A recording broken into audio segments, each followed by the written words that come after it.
ಬೆಳೆ ವಿಮೆ, ಬೆಳೆ ನಷ್ಟ ಪರಿಹಾರ ಹಾಗೂ ಪಿಂಚಣಿ ಹಣ ಬಿಡುಗಡೆ ಆಗ್ರಹಿಸಿ ಚಳ್ಳಕೆರೆ ತಾಲೂಕಿನ ರೈತರು ಭಾರೀ ಪ್ರತಿಭಟನೆ ನಡೆಸಿದರು. ಬೆಳೆ ವಿಮೆ ಹಣಕ್ಕಾಗಿ ಅರ್ಜಿ ಸಲ್ಲಿಸಿ ತಿಂಗಳುಗಳು ಕಳೆದರೂ ಹಲವು ಗ್ರಾಮ ಪಂಚಾಯಿತಿ ವ್ಯಾಪ್ತಿಯ ರೈತರಿಗೆ ಇನ್ನೂ ಪರಿಹಾರ ಸಿಕ್ಕಿಲ್ಲ ಎಂದು ರೈತ ಸಂಘಟನೆಗಳು ಆರೋಪಿಸಿವೆ. ಕೆಲ ತಾಲೂಕುಗಳಿಗೆ ಮಾತ್ರ ಹಣ ಬಿಡುಗಡೆ ಮಾಡಿ ತಾರತಮ್ಯ ಮಾಡಲಾಗಿದೆ ಎಂದು ಆಕ್ರೋಶ ವ್ಯಕ್ತಪಡಿಸಿದ ಪ್ರತಿಭಟನಾಕಾರರು ಬಾಕಿ ಉಳಿದಿರುವ ಎಲ್ಲ ರೈತರ ಖಾತೆಗಳಿಗೆ ತಕ್ಷಣ ಹಣ ಜಮಾ ಮಾಡಬೇಕು ಎಂದು ಒತ್ತಾಯಿಸಿದರು. ಇದೇ ವೇಳೆ ಬೆಳೆ ವಿಮೆ ಯೋಜನೆಯಲ್ಲಿ ಭ್ರಷ್ಟಾಚಾರ ನಡೆದಿರುವ ಆರೋಪ ಕೇಳಿಬಂದಿದ್ದು, ಈ ಕುರಿತು ಸಮಗ್ರ ತನಿಖೆ ನಡೆಸಬೇಕು ಎಂದು ಪ್ರತಿಭಟನಾಕಾರರು ಸರ್ಕಾರದ ವಿರುದ್ಧ ಘೋಷಣೆ ಕೂಗಿ ಆಕ್ರೋಶ ಹೊರಹಾಕಿದರು. ಪ್ರತಿಭಟನೆಗೂ ಮುನ್ನ ನೆಹರು ವೃತ್ತದಲ್ಲಿ ಮಾನವ ಸರಪಳಿ ನಿರ್ಮಿಸಿ ರೈತರು ತಮ್ಮ ಅಸಮಾಧಾನ ವ್ಯಕ್ತಪಡಿಸಿದರು.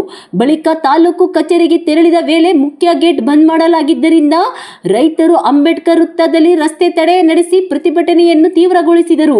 ರೈತರು ರಸ್ತೆಯಲ್ಲಿ ಕುಳಿತು ಧರಣಿ ನಡೆಸಿದ ಪರಿಣಾಮ ಚಿತ್ರದುರ್ಗ ಮಾರ್ಗದಲ್ಲಿ ವಾಹನ ಸಂಚಾರಕ್ಕೆ ಕೆಲ ಕಾಲ ಅಡಚಣೆ ಉಂಟಾಗಿ ಟ್ರಾಫಿಕ್ ಸಮಸ್ಯೆ ನಿರ್ಮಾಣವಾಯಿತು.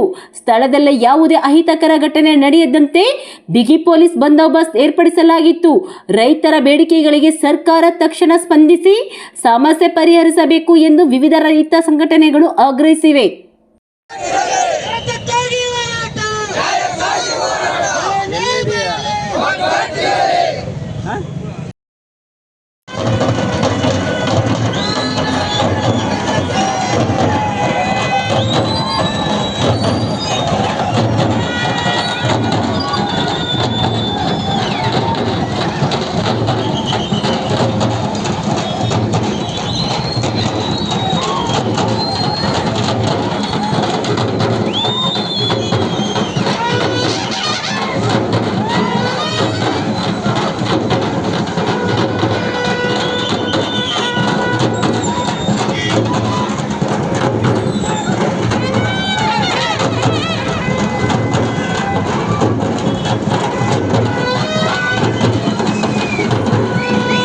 ನಷ್ಟಗಳನ್ನು ಅನುಭವಿಸಿದರೂ ಕೂಡ ಒಕ್ಕಲ್ತನ ಮಾಡುವುದನ್ನು ಮಾತ್ರ ಬಿಟ್ಟಿಲ್ಲ. ಈ ಸರ್ಕಾರಗಳು, ಅವಿವೇಕಿ ಸರ್ಕಾರಗಳು ರೈತರ ಮೇಲೆ ಗದಪ್ರಹಾರ ಮಾಡ್ತಾರೆ. ಆದರೂ ಕೂಡ ನಾವು ಜಗ್ಗಿಲ್ಲ, ಬಗ್ಗಿಲ್ಲ. ಆದರೂ ಕೂಡ ಕೃಷಿಯನ್ನ ಮಾಡಿ ಇವತ್ತು ನಮ್ಮ ಭಾರತ ದೇಶದ ಒಳಗಡೆ 140-50 ಕೋಟಿ ಎಲ್ಲ ನಮ್ಮ 140 ಕೋಟಿ ಜನಸಂಖ್ಯೆಗೂ ಕೂಡ ಆಹಾರದ ಭದ್ರತೆಯನ್ನು ಕೂಡ ನಾವು ಕಾಪಾಡಿಕೊಂಡು ಬಂದಿದ್ದೀವಿ. ಇದು ಒಂದೇ ಅಲ್ಲ, ಹಕ್ಕಿ ಪಕ್ಷಿ ಪ್ರಾಣಿಗಳಿಗೂ ಕೂಡ ಆಹಾರ ಧಾನ್ಯಗಳನ್ನ ಸೃಷ್ಟಿಕರ್ತ ಅಂದ್ರೆ ನಮ್ಮ ರೈತರು. ಸಕಲ ಸಂಪತ್ತನ್ನು ಸೃಷ್ಟಿ ಮಾಡ್ತಕ್ಕಂಥ ಶಕ್ತಿ ಅಂದ್ರೆ ನಮ್ಮ ರೈತರಿಗೆ ಮಾತ್ರ. ಆ ಕಾರಣದಿಂದ ಯಾವ ರಾಜಕಾರಣಿಗೆಲ್ಲ, ಯಾವ ಅಧಿಕಾರಿಗಳಿಗೂ ಈ ಶಕ್ತಿ ಬೆಲ್ಲ. ನಾವು ಬೆಳೆದಂತ ಧಾನ್ಯಗಳನ್ನ ಊಟ ಮಾಡಿ ಇವ್ರಿಗೆ ಕೆಲಸ ಮಾಡ್ತಕ್ಕಂಥ ರಾಜಕಾರಣಿಗಳು, ಅಧಿಕಾರಿಗಳು.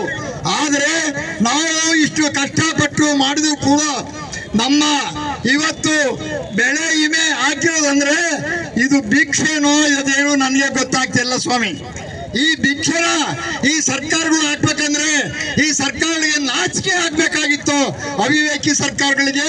ಆ ಕಾರಣ ಇನ್ನು ಮುಂದೆ ನಾವು ಈ ಸರ್ಕಾರಗಳಿಗೆ ಯಾವ ತರ ಬುದ್ಧಿ ಕಲಿಸ್ಬೇಕು, ಇನ್ನು ಮುಂದೆ ಎಂತ ಅನ್ಯಾಯಗಳು ನಡಿಬಾರದು, ಈ ಅನ್ಯಾಯಗಳು ತಕ್ಷಣ ನಿಲ್ಲಬೇಕು ಅನ್ನೋ ವಿಚಾರಗಳನ್ನ ಇಟ್ಕೊಂಡು ಇವತ್ತು ಈ ಸಮಾವೇಶವನ್ನ ಕರೆದಿರ್ತಕ್ಕಂಥದ್ದು.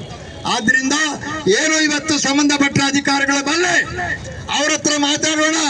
12 ಪಂಚಾಯತ್ಗಳು ಜೀರಾ ಅಂತ ಬರ್ದಿದಿರಲ್ಲ, ನಾಚಿಕೆ ಆಗಲ್ಲೇನ್ರಿ ನಿಮ್ಗೆ? ಯಾರು ಅಧಿಕಾರ ಕೊಟ್ಟರು ನಿಮ್ಗೆ? ಯಾರು ಹೇಳಿದರು? ಯಾರನ್ನ ಮುಂದಿಟ್ಕೊಂಡು ನೀವು ಸಮೀಕ್ಷೆ ಮಾಡಿದ್ದೀರಿ? ಅವಿವೇಕಿಗಳ ಇವತ್ತು ತಮ್ಗೆಲ್ಲರಿಗೂ ಕೂಡ ಪಾಠ ಕಲಿಸ್ತೇವೆ. ರೈತರು ಏನು ಅನ್ಯಾಯ ಮಾಡಿದ್ದಾರೆ ಅವರೆಲ್ಲರಿಗೂ ಕೂಡ ಶಿಕ್ಷೆ ಆಗಬೇಕು, ಜೈಲಿಗೂ ಕೂಡ ಹೋಗ್ಬೇಕಾಗ್ತದೆ. ಆ ಕಾರಣದಿಂದ ಸುಮಾರು 15 ಇಸ್ವಿ 16 ಇಸ್ವಿಯಿಂದ ಈ ಅವಿವೇಕಿ ನಮ್ಮ ಭಾರತ ಸರ್ಕಾರ, ರಾಜ್ಯ ಸರ್ಕಾರ, ವಿಮಾ ಕಂಪನಿಯವರು ಕೂಡ ರೈತರನ್ನ ಮೋಸ ಮಾಡಿ ಹಣ ಲೂಟಿ ಕೋಟಿ ಹಣ ಲೂಟಿ ಮಾಡ್ಕೊಂತ ಬಂದಿದ್ದಾರೆ ಅವಿವೇಕಿಗಳು. ಆ ಕಾರಣದಿಂದ ಇವತ್ತು ಅವರೆಲ್ಲರಿಗೂ ಕೂಡ ಮುಂದೆ ಇಂಥ ಅನ್ಯಾಯ ರೈತರ ಮೇಲೆ ಬರಬಾರ್ದು, ರೈತರು ಚೆನ್ನಾಗಿರ್ಬೇಕು ಅನ್ನೋ ವಿಚಾರಗಳನ್ನ ಚರ್ಚೆ ಮಾಡಿ ನಾವು ಮುಂದಿನ ತೀರ್ಮಾನ ತಗೊಳ್ತೀವಿ. ಆ ಕಾರಣದಿಂದ ಇವತ್ತೆಲ್ಲ ಅಧಿಕಾರಿಗಳು ಬರಲಿ, ಚರ್ಚೆ ಮಾಡ್ತೀವಿ. ಆಮೇಲೆ ಈ ಕಚೇರಿ, ಆ ತಾಲೂಕು ಕಚೇರಿಗೆ ಬೀಗ ಮುದ್ರೆ ಹಾಕುವ ಮೂಲಕ ನಾವು ಸರ್ಕಾರಕ್ಕೆ ಎಚ್ಚರಿಕೆಯನ್ನು ಕೊಡಬೇಕು ಅನ್ನೋಂತ ಒಂದು ತೀರ್ಮಾನವನ್ನು ಮಾಡಿ ನಾವು ಈ ತಾಲೂಕಿನಲ್ಲಿ ಇರ್ತಕ್ಕಂಥ ಎಲ್ಲ ರೈತ ಮುಖಂಡರು, ಎಲ್ಲ ಬಣಗಳ ರೈತ ಮುಖಂಡರು ಒಕ್ಕಟ್ಟಾಗಿ ಈ ಒಂದು ಚಳುವಳಿಯನ್ನ ತಾಲೂಕು ಕಚೇರಿಗೆ ಬೀಗ ಹಾಕುವಂತ ಕಾರ್ಯಕ್ರಮವನ್ನ ಮಾಡಿದ ತೀರ್ಮಾನದ ಮೇಲೆ ಇವತ್ತು ಸರ್ಕಾರ ನಿನ್ನೆ 28 ಗ್ರಾಮ ಪಂಚಾಯತಿಗೆ ಅಲ್ಪ ಸ್ವಲ್ಪ ಹಣ ಬಿಡುಗಡೆ ಮಾಡಿ ನಮ್ಮನ್ನ ಮೋಸ ಮಾಡಿದ್ದಾರೆ. ಇನ್ನ 12 ಪಂಚಾಯತಿಗಳು ಭಾರಿ ಮಳೆ ಆಗುತ್ತೆ ಚಳ್ಳಕೆರೆ ತಾಲೂಕಿನಲ್ಲಿ ಅಂತ ಹೇಳಿ ಇವತ್ತು ಅವರಿಗೆ ವಿಮಾ ಕೊಡಕ್ ಬರೋದಿಲ್ಲ ಅನ್ನೋ ತೀರ್ಮಾನಕ್ಕೆ ಇವತ್ತು ವಿಮಾ ಕಂಪನಿಗಳು, ಸರ್ಕಾರಗಳು ಬಂದಿದ್ದಾವೆ. ರೈತ ಬಂಧುಗಳೇ, 36,000 ಜನ ಈ ಚಳ್ಳಕೆರೆ ತಾಲೂಕಿನಲ್ಲೇ ಒಂದೇ ವಿಮೆ ಕಟ್ಟಿದ್ದಾರೆ. ಆದ್ರೆ ನಾವು ಬಂದಿರೋದು ಮಾತ್ರ 300 ಜನ. ನಮ್ಮ ಹಣೆ ಬರ ಸರ್ಕಾರಗಳು ಬರಿತಾ ಇದ್ದಾವೆ, ಸರ್ಕಾರಗಳು ನಮ್ಮ ಹಣೆ ಬರವನ್ನು ಬರಿತಾ ಇದ್ದಾವೆ. ನಾನು ರಡ್ಡಳ್ಳಿ ವೀರಣ್ಣ ಕೈಯಿಲ್ಲ, ಕಾಲಿಲ್ಲ, ನನಗೆ ಕೈ ಇಲ್ಲ, ಭೂತ ಈಗ ವಯಸ್ಸಾಗೈತೆ. ನಾವೆಲ್ಲರೂ ಕೂಡ ಇಡೀ ತಾಲೂಕಿನಲ್ಲಿ 3 ಜನ ಒಂದಾಗಿ ನಾವು ಹಳ್ಳಿಗೆ ಹೋಗಿ ಕರಪತ್ರ ಕೊಡಕ್ ಹೋದ್ರೆ ಅಲ್ಲಿ ಕಟ್ಟೆ ಮೇಲೆ ಕುತ್ಕೊಂಡಿರೋರು ಯಾರು ಕೂಡ ಬಂದು ಯಾಕೆ ಬಂದಿದ್ದೀರಿ ಅಂತ ಕೇಳಿಲ್ಲ. ಆ ಕರಪತ್ರ ಇಸ್ಕೊಳ್ಳಕ್ಕೆ ಅವ್ರಿಗೆ ನಾಚಿಕೆ. ಇಡೀ ರೈತ ಕುಲಕ್ಕೆ ನಾವು ರೈತರೇ ಅವಮಾನ ಮಾಡ್ಕೊಂತ ಇದೀವಿ. ನಮ್ಮನೆಗೆ ನಾವೇ ಬೆಂಕಿ ಹಚ್ಕೊಂತ ಇದೀವಿ. ನಾವ್ಯಾರು ಕೂಡ ಆಸ್ತಿ ಕೇಳಕ್ ಹೋಗಿಲ್ಲ. ಆದ್ರೆ ರೈತರಿಗೋಸ್ಕರವಾಗಿ ನಾವೆಲ್ಲರೂ ಕೂಡ ಒಂದಾಗಬೇಕು ಅಂತ ಹೇಳಿ ಮಾಧ್ಯಮದವರು ಸುದ್ದಿ ಬಿಸ್ತರಿಸಿದ್ರು. ನೀವೆಲ್ಲ ಒಂದಾದ್ರೆ ಬೆಳೆ ವಿಮೆ ಬೀಳುತ್ತೆ ಅಂತ ಅವರ ಪ್ರಕಾರವಾಗಿ ನಾವೆಲ್ಲ ಒಂದಾದ್ವಿ. ಇವತ್ತು ಮೊದಲನೇ ಜಯ ಅದೆಷ್ಟು ಹಾಕಿದಾರೋ, ಎಷ್ಟು ಬಿಟ್ಟಿದಾರೋ, 28ನೇ ತಾರೀಕು ಇವರು ಹೇಳಿದ ಕೆಲಸ ಮಾಡ್ತಾರೆ ಅಂತ ಹೇಳಿ 28ನೇ ತಾರೀಕು ಬಿಡುಗಡೆ ಮಾಡಲಿದ್ರೆ ಗಟ್ಪರ್ತಿ ಪಂಚಾಯತಿಯಲ್ಲಿ ಒಂದು ಎಕರೆಗೆ 500 ರೂಪಾಯಿ ಹಾಕಿದ್ದಾರೆ. ನಾಚಿಕೆ ಆಗ್ಬೇಕು, ತಗೊಂಡರಿಗೆ ನಾಚಿಕೆ ಆಗ್ಬೇಕು. ನಾವೇನು ದುಡ್ಡು ಬಿಡ್ಸಕ್ ಹೋಗ್ತೀವಲ್ಲ, 500 ರೂಪಾಯಿ 200 ರೂಪಾಯಿ ಅವ್ರಿಗೆ ನಾಚಿಕೆ ಆಗ್ಬೇಕು. ಅವರೆಲ್ಲರೂ ಬಂದು ಇಲ್ಲಿ ಸರ್ಕಾರಕ್ಕೆ ಆ ನೋಟ್ ಎಸಿಬೇಕಾಗಿತ್ತು. ಅದು ನಿಜವಾದ ರೈತರ ಒಕ್ಕಲ್ತನದ ಪೌರುಷ. ಅದರಿಂದ ಈಗ ನಮ್ಮನ್ನು ಉದ್ದೇಶಿಸಿ ನಮ್ಮ ರಡ್ಡಳ್ಳಿ ವೀರಣ್ಣವರು ಮಾತಾಡಿದಾನಿಗಳು ಅಂತರಿಗೆ ಇವರು ಬೇಕಾಬಿಟ್ಟಿಯಾಗಿ ಇವತ್ತು ಎಲ್ಲಾ ಸಂಘಟನೆಗಳು ಒಂದಾಗಿ ಸರ್ಕಾರದ ಏನು ತಾಲೂಕು ಆಡಳಿತ ಇದೆ ಅದಕ್ಕೆ ಬೀಗ ಮುದ್ರೆ ಹಾಕಿದ್ರೆ ನಮ್ಮ ಮರ್ಯಾದೆ ಹೋಗುತ್ತೆ ಅಂತ ಹೇಳಿ ಸರ್ಕಾರ ರಾತ್ರಿ ನಿನ್ನೆಯಿಂದ ಹಣ ಬಿಡುಗಡೆ ಮಾಡಿದ್ದಾರೆ. ಈ ಚಳವಳಿಗೆ ಬರಬಾರದು ಅಂತ ಜನ. ಆದ್ರೆ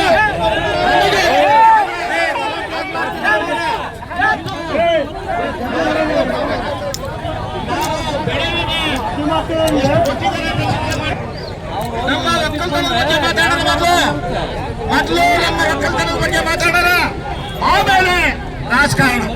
ಆದ್ರೆ ಇವತ್ತು ಒಕ್ಕಲ್ತನವನ್ನ ಎಲ್ಲಾ ಕಡೆಯಿಂದಲೂ ಕೂಡ ಖಾಸಗೀಕರಣ ಮಾಡಿಕೊಟ್ಟಿದ್ದಾರೆ. ರೈತ ಬಂಧುಗಳೇ, ಇನ್ನು ಮುಂದೆ ನಾವೇನಾದ್ರೂ ಮನೆಯಲ್ಲಿ ರಾಜಕಾರಣ ಮಾಡ್ಕೊಂಡೇ ಇರೋದಾದ್ರೆ ಮುಂದಿನ ದಿನಗಳಲ್ಲಿ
ಒಂದು ಮನವರಿಕೆಯನ್ನು ಮಾಡ್ತಾ ಇದ್ದೀರಿ.